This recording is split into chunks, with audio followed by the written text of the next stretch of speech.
If you own a power washing business and you are trying to grow and scale it, then you are in the right place.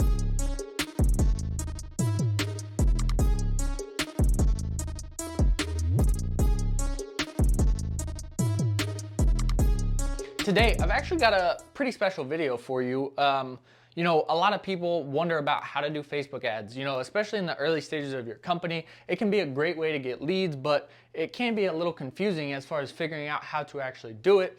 For someone that's newer in the industry, it probably doesn't make a lot of sense to spend, thousands of dollars a month to hire an advertising agency to manage your ads for you. So I wanted to make this video in hopes that some of the newer people in the industry, if you want to use Facebook ads, this can hopefully help you to do that, right? To see how the ads manager works, to see how we would actually set up our ads. And big disclaimer, this is just what worked for us, right? There may be other ways of doing it, whatever, I'm sure there are. This is just how we did it in our company. It worked well for us. We were able to generate leads, get new customers from Facebook. So this is how we did it. But I figured it'd be helpful to show you how we did it so that it can, be used by you in your company. But without further ado, let's go ahead and jump into that video. What is going on, guys? Want to walk through this really quick. So I am in a test account in Facebook Ads Manager. And basically what we're going to do in this is I'm just going to show you kind of an example of, for one, how to use the Ads Manager, but on top of that, what we would actually do with our power washing company to run Facebook ads. There's a lot of stuff out there about this, but I'm creating this to hopefully just help you understand it for yourself. Maybe you don't quite have a budget to pay a marketing agency to do it for you, or you've never done it before, so on and so forth. Whatever it may be, I just want to provide some insight into how we actually did it for our power washing company and how we've continued to do it. So first things first, we will start from scratch with a new campaign. I do already have one made because I want to show some things that I did before I actually started recording this. But we'll start from scratch by clicking this green button and creating a new campaign. So green button's in the top left, by the way. So once you've done that, and obviously, again, this is a test account, so there's some stuff that may pop up that is not normal for what you'll see once your account is set up. However, if it is your first time getting into the Ads Manager to run ads, you may see some of these same things. So first things first, we have these objectives down here. So campaign objectives. And when you highlight them, when you hover your mouse over them or whatever it may be, you can see on the right there, they tell you what it is good for. Oops. Facebook tells you what that could be used for. So for example, if you were to select an engagement objective, Facebook says that is good for Messenger, Instagram, and WhatsApp. It's good for getting video views. It's good for getting post engagement, and it's good for conversions, right? Now, if we were to hover over traffic is good for getting link clicks, getting landing page views, Messenger, Instagram, WhatsApp, calls, and then Instagram profile visits. Now, what I'll say, some of these have some overlap, but at the end of the day, as a service provider, being a power washing business or exterior cleaning business, most of what you're going to do is likely, this is what we did anyways, is leads, engagement, or traffic. Now, we would run traffic sometimes if we had a landing page that was specific to an offer that we were pushing. And in that case, instead of doing, engagement and or leads, a lot of times we would just push it to a traffic objective. So those are the differences. But another thing that you can do is an awareness campaign. Awareness is good for, say you make a video just detailing your company, and it's really good, as you can see at the bottom right there. It's good for reach, right? It's good for brand awareness, video views. So, you could make a short little video about your company, show you working, doing those things. And then from there, you can spend, not a lot of money and get a lot of reach in your local area, which you can then retarget the people that watched your video. So that is another strategy.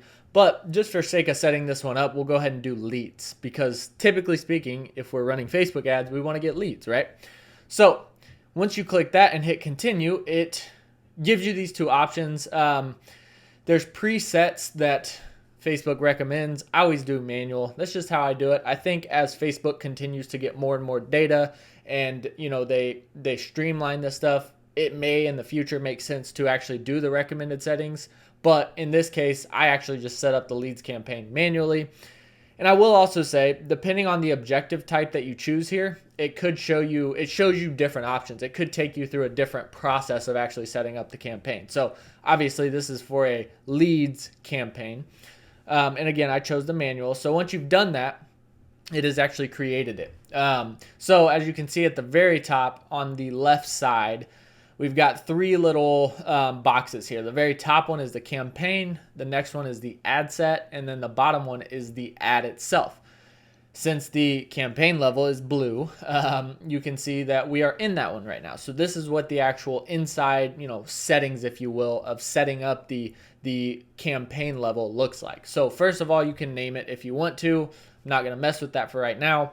Then we've got special ad categories. So special ad categories is, as you see, if I click on it, credit, employment, housing, social issues, etc.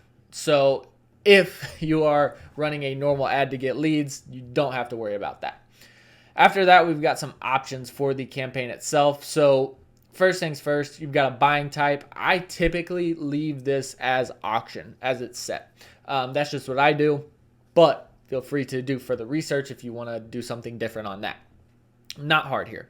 And I'm going to rush through the setup because the setup's not really the important thing in my opinion and my experience. Just FYI. After that, you've got A/B tests. So you can set up an A/B test on a campaign level if you want. I typically don't. I do it more manually just because I like to do that, but that's up to you. And then advantage campaign budget. So if you turn this on, you will then select the budget at the campaign level, which means that it will distribute the budget across all of the ad sets if you do it that way. I typically do it at the ad set level, but this is something you can test. I've actually done it at both, and for this example, we'll just do it at the ad set level. And then the ones that I made before this video are also at the ad set level. So that is it for the campaign section for this leads campaign. So we've got two options. In the top left, I can click new leads ad set, or at the bottom right, I can click next. Once I do that, it takes us to the ad set level. So in the ad set, as you can see, got a name here. And then we've got the conversion. So this is slightly important. This is what the actual conversion is going to be. So obviously it's a lead, but do we want that lead to go to a website or a landing page? Do we want them to fill out a form on Facebook? Do we want to send them to Messenger? Or do we want to, have them call us? So obviously, you can choose between those different ones. Truthfully, testing, and that's kind of what we're going to get into later. Testing is a big portion of it, right? Test different things, see what works for your area, the ideal audience that you're targeting. Test different things and see what actually performs, right? In this case, I'm going to leave it on forms. I like forms because you get contact information. Messenger is okay, but with Messenger, if someone clicks, it could start the conversation and you have no other way of getting in contact with them other than through Facebook Messenger. Versus instant forms, you can have them put in name, email, phone number to where, say they, don't respond to your email, you can still call them, or vice versa. So, in this example, again, we're going to do instant forms. You do want to make sure you have the right Facebook page selected. I will select the fake one that I made here, which is ABC Washing. Which that's kind of funny because by switching that, it actually changed our daily results. So it's very interesting. Anyways, after that, we've got the performance goal. So you can choose two different ones. Facebook's a giant, algorithm, right? So most of the presets and the recommended settings have been tested, and I trust their platform enough with the amount of data that they collect on people for it to kind of tell me some of the things to do. In this example, maximize number of leads. That's what I'm going to leave it at for now. You can put in a cost per result if you want. I typically don't. Dynamic creative. So that's the next thing. So with dynamic creative, you can basically have it set up to where it will do different variations of your ad in this one ad set, basically. So, you'll have to put in multiple pictures. You'll have to put in multiple, pieces of copy and multiple headlines. And Facebook will basically mix and match those, putting them in front of different people to see what works best. It's a good thing to do for testing and figuring out what works, but in this case, I'm going to leave that off. Since we did not do the Advantage campaign budget, it is having us put in a budget on the ad set level. So you can choose between a daily or a lifetime. Pretty self-explanatory. Lifetime has an end date. So if I choose lifetime, it then pulls up an end date here below. And this price over here, the amount that you're spending is over the lifetime, not necessarily per day. So daily budget, this is typically how I would do it because I wanted to run ads, and I think this is can be the smart way to do it. Obviously, if you're running a seasonal campaign, you do want it to have an end date. But for just normal ads that you're running to just get additional jobs, not necessarily doing like a seasonal offer or something like that, a daily budget's good because you can watch it, you can monitor it, track it, see how it's performing, all of those things. So just a quick note, obviously, since we're in the ad set level, whatever we set this at, so it's at $20 per day right now, that is going to be distributed across the ads themselves. So right now we only have one ad in here, but later on I'll show you multiple ads, right? So just something to be mindful of. After the date and the budget and schedule stuff, we've got audience stuff. So the biggest thing, again, I mentioned that Facebook's a giant algorithm, right? So I think that their targeting is actually pretty good. There's a lot of times where the only thing that we would do is just set basically like a service area radius, or, if we're targeting specific areas like large neighborhoods, places like that, we'll just put the actual radius there and not do a bunch of targeting stuff. Facebook's algorithm is actually pretty decent at getting in front of the right people. It tests things and figures that out for you. And I like to let it do that personally. But you do want to make sure, this is something I see a lot of people make a mistake with. If United States is selected, that means, as you can see, the entire US is selected. So it will run ads in all of those places, even if I, include my own, I don't know, let's just say I'm in Dallas, Texas. So even if I include Dallas, okay, we removed the US, so that's good. But just basically what I wanted to point out there is that it automatically will usually have your location. So like I'm in the US, so it has the US selected. Well, we don't serve the whole US, right? We serve a service area. So you want to remove the entire US and put just your location in. So in this case, again, we'll just say Dallas, Texas.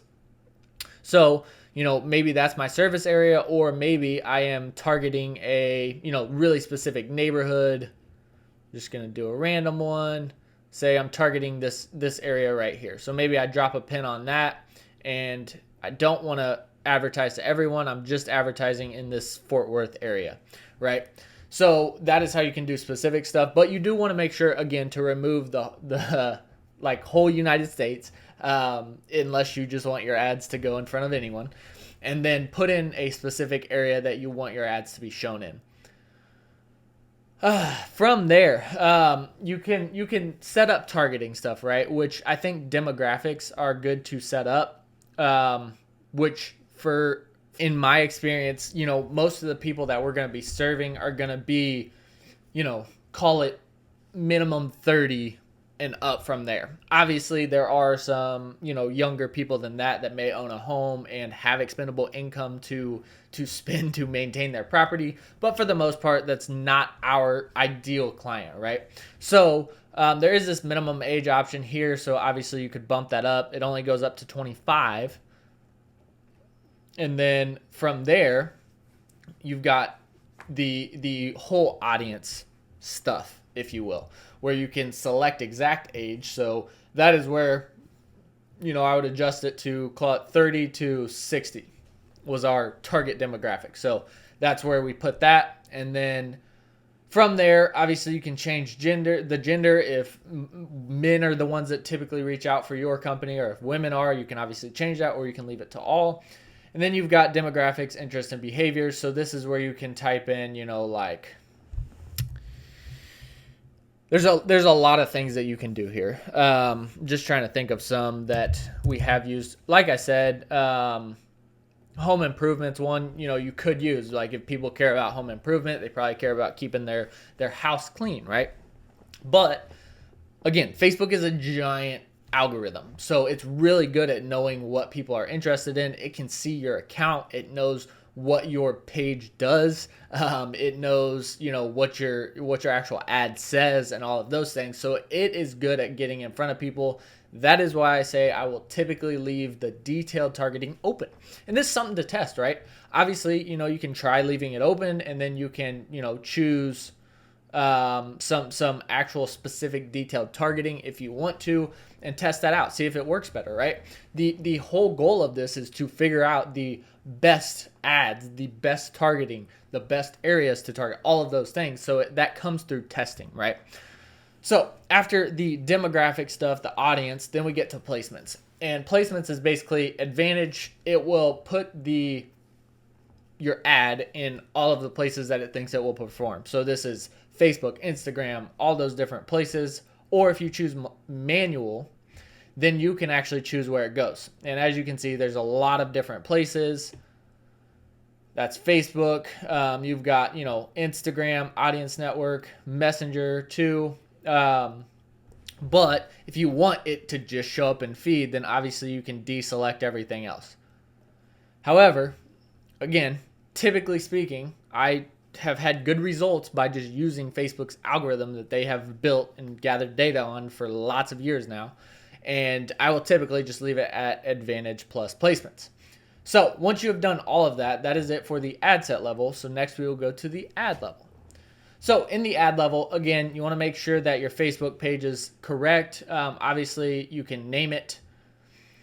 If you have an Instagram account that you also want to run ads on, you would select that here.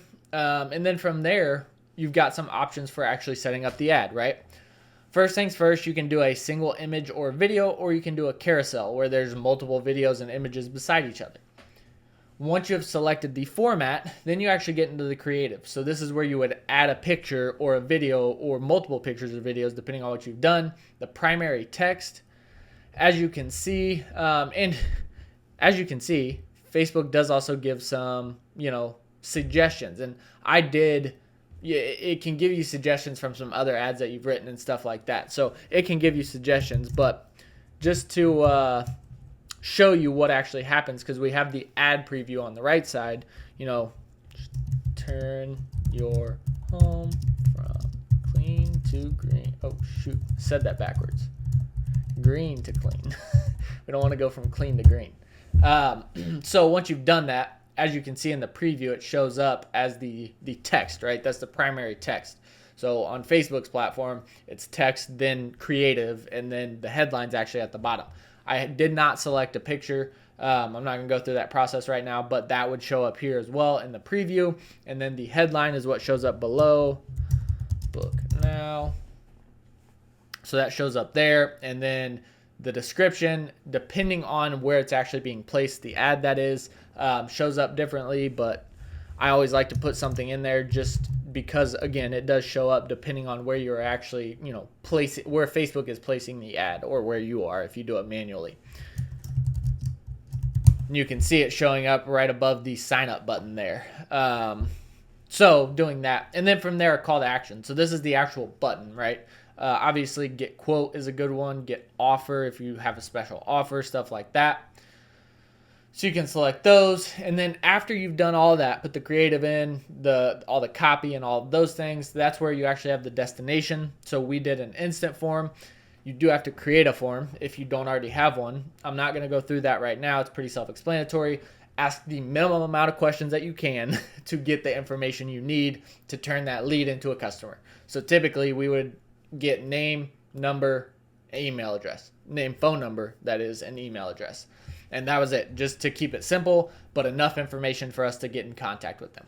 After that, you can set up these. I do recommend it. Your pixels, they're called, setting up Facebook pixels so that you can track, who is visiting your sites and who is actually interacting with things, and run retargeting ads to them. So I do suggest setting those up. We're not going to cover that right now, though. But once you've done all that, it is ready to be published if you want. So now that we have ran through that, I'm actually going to jump to the campaign that I had set up previously. Because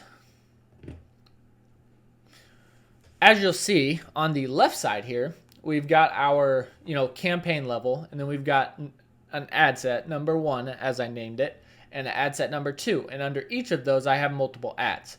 Now, why did I do this? Well, let's jump into the first ad set. So the setup for the ad set is actually identical. So both of them have the same daily budget. All of the audience stuff, which in this one I didn't edit the audience, so it does say the whole US. You would want to change that, obviously. But all of this is the same in both ad sets. Ad set number 1 and ad set number 2. So what I've then done is I have gone into these ads, and basically I have two different scenarios, if you will. So in these first ones, this scenario assumes that you have found a winning ad. We'll actually start in ad set number 2. That'll make more sense. So in ad set number 2, what I've actually done is created 2 different ads. They're completely different. The copy's different. As you can see, this one's really long. It's got this picture. The actual headline's a little different. And the description's a little different, right? But in this ad, the copy is much shorter. It's a different picture, a different headline there, and obviously it would be the same form and that stuff. So these 2 ads are very different, right? Typically speaking, we would set up multiple, whether it was 2, 3, maybe 4, that are completely different from each other when we're first starting a campaign. And what this does is it allows you to figure out a clear winner, right? So once you have determined the winner, that's when ad set number 1, as I have it labeled here, would come into play. So as you can see, what we're going to do in this scenario, once we found a winner, is test more singular elements. Not necessarily testing a bunch of different ads, that different pictures, different videos, different words, but taking one ad that was the clear winner from that, basically broad test, taking the ad that was the clear winner, and then doing little changes to it, whether it is just changing maybe it's changing the copy, right? Or maybe it's just changing the picture and see if a different picture performs better, and it was the copy that, was the initial winner. So as you can see, in this case, we had the exact same picture for ad A and ad B, but what we changed was the copy. So the copy is a little different in both of these, and this would just be to test which copy performed better, right? So I went ahead and made this beforehand. Obviously, I'm not going to walk through all of this stuff because we did that at first, but I just wanted to show you kind of how we would set this up from the get-go, and then what we would do from there once we start running ads. Because, a funny story, and I can't remember exactly who said it, but there's a guy, very famous now, internet marketer. His name's Russell Brunson, and he is really big in he popularized the concept of sales funnels online. And there was somebody, and I'm sorry, I really can't remember who it was, but they came up to him and they were like, hey, I made this funnel. Can you tell me what you think about it? And again, this guy's like the, funnel creating guru, if you will. And he was like, no, I won't, because it doesn't matter what I say. And most of the time what I say is wrong. The only thing that matters is what the market says about it, what the audience says about it. And basically the lesson there is that even someone that good at creating funnels doesn't even trust himself to say, like, this is exactly what will work. He says, you have to test something, see what happens, get the results from that, and then make iterations and continue testing until you figure out something that actually works, right? So long story short, that is why we would set up, multiple ad sets, multiple ads, so that we could have different tests running and we could see what was performing best. And then from there, say you do 3 different ads at the beginning, they're all totally different. And after a week, one of the ads is performing much better than the other 2. Well, you scrap those other 2, you take that one and you make an iteration of it. So you change the picture, the copy, something. You change something that you can know what you changed, so you can tell what actually made it perform better. And then from those 2, once you've made the iteration, you see which one worked better. Even if it was the original one, that's okay. Scrap the other one, make another iteration, right? So you just keep doing that over and over to basically get better and better results. But the audience that is seeing this, especially for like for a power washing company, right? We have a smaller service area than someone that's advertising to the whole United States. So the ad can start to get like audience fatigue is what they call it, to where it's not as effective because the audience has seen it so many times. That is where you can, use other ads to do iterations again and again. And that's why those iterations are important, not only to get better and better results, but to keep results so that your audience that's seeing these ads isn't getting fatigued, right? So I hope this is super helpful. If it was, please, thank you. I hope it was helpful. If you have questions, is what I meant to say, please leave a comment below and I will try to answer those. But yeah, I just wanted to create this, like I said, to show you what worked well for us and our power washing company. I'm not saying this is the perfect way to do it. And at the end of the day, again, test. That's the only way to figure out what works is by testing. It does take work to do. It can be boring, running different tests over and over again, but that is where you actually get results, right? So test things, try them out, see what works, see what doesn't work, and move forward from there. It's all about implementing, taking action, and making iterations. So again, hope this was helpful, and yeah, see you in the next one. Awesome. So that was the video. I do hope it was super helpful. If it was, please do subscribe, like the video. We will be dropping more. Don't want you to miss those. We'll keep putting out videos trying to help you grow your power washing company. As always, we've got some links below, free stuff for you, so check that out. But other than that, we'll see you in the next one.